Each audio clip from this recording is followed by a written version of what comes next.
Hello friends, welcome to pujas kitchen. ఈరోజు మనం చేయబోయే రెసిపీ చిక్కుడుగాయ టొమాటో కర్రీ.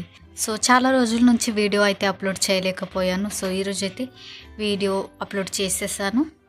అండ్ నా వీడియో కనుక నచ్చితే లైక్, షేర్, సబ్స్క్రైబ్ తప్పకుండా చేయండి. మరీ లేట్ చేయకుండా సో వీడియోని అయితే స్టార్ట్ చేసేద్దాం ఫ్రెండ్స్. ముందుగా కట్ చేసి ఉంచుకున్న చిక్కుడుకాయలను అయితే బౌల్లో వేసేసుకొని ఒక 2 గ్లాస్ వాటర్ వేసేసుకొని చిక్కుడుకాయలను అయితే ఉడికించుకోవాలి. సో ఉడికించుకున్న తర్వాత చిక్కుడుకాయలను అయితే తీసేసుకోవాలి.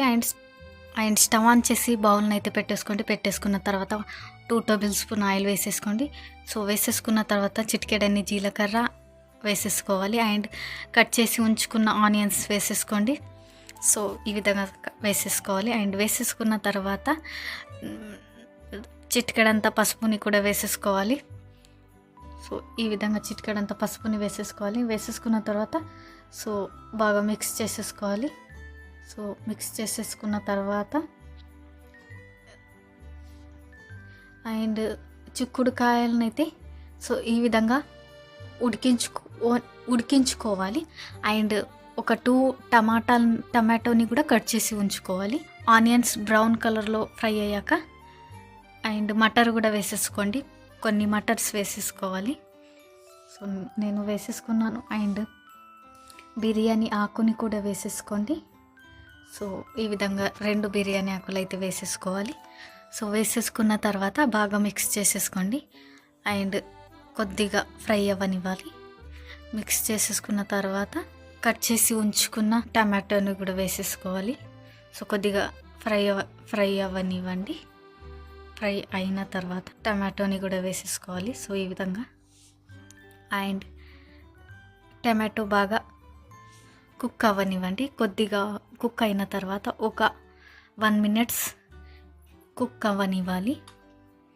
సో టమాటో బాగా కుక్ అయిన తర్వాత సో ఈ విధంగా కుక్ అయిన తర్వాత ఉడికించి ఉంచుకున్న చిక్కుడుకాయల్ని కూడా వేసేసుకోవాలి. సో వేసేసుకొని బాగా మిక్స్ చేసేసుకోవాలి. సో ఈ విధంగా బాగా తిప్పాలి. సో ఈ విధంగా తిప్పిన తర్వాత అండ్ తగినంత కారం పౌడర్ని అయితే వేసేసుకోవాలి. సో తగినంత కారం వేసేసుకోవాలి. అండ్ తగినంత ఉప్పుని కూడా వేసేసుకోవాలి. సో నేను వేసేసుకున్నాను. అండ్ వేసేసుకున్న తర్వాత బాగా మిక్స్ చేసేసుకోవాలి. సో పసుపుని అయితే మనం ముందే వేసేసుకున్నాము.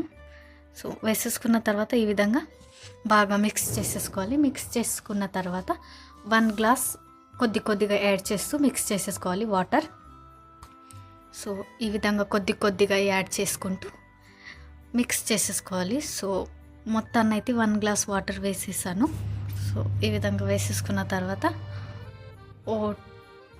10-15 minutes కుక్ అవ్వనివ్వాలి. సో కుక్ అయిన తర్వాత సో ఈ విధంగా కుక్ అవ్వనివ్వాలి. సో కుక్ అయిన తర్వాత మిక్స్ చేసేసుకోవాలి. మిక్స్ చేసేసుకున్న తర్వాత ముందుగా తయారు చేసి ఉంచుకున్న పల్లీల పౌడర్ అండ్ కొబ్బరి పౌడర్ని అయితే వేసేసుకుంటున్నాను. సో తగినంత పల్లీల పౌడర్ అండ్ కొబ్బరి పౌడర్ వేసేసుకున్నాను. సో ఈ విధంగా పౌడర్ని అయితే తయారు చేసి ఉంచుకున్నాను. సో వేసేసుకున్న తర్వాత బాగా కలుపుకోవాలి. అండ్ ఒక 5 minutes కుక్ అయిన తర్వాత కొత్తిమీరని అయితే యాడ్ చేసేసుకొని స్టవ్ ఆఫ్ చేసేసుకోవచ్చు.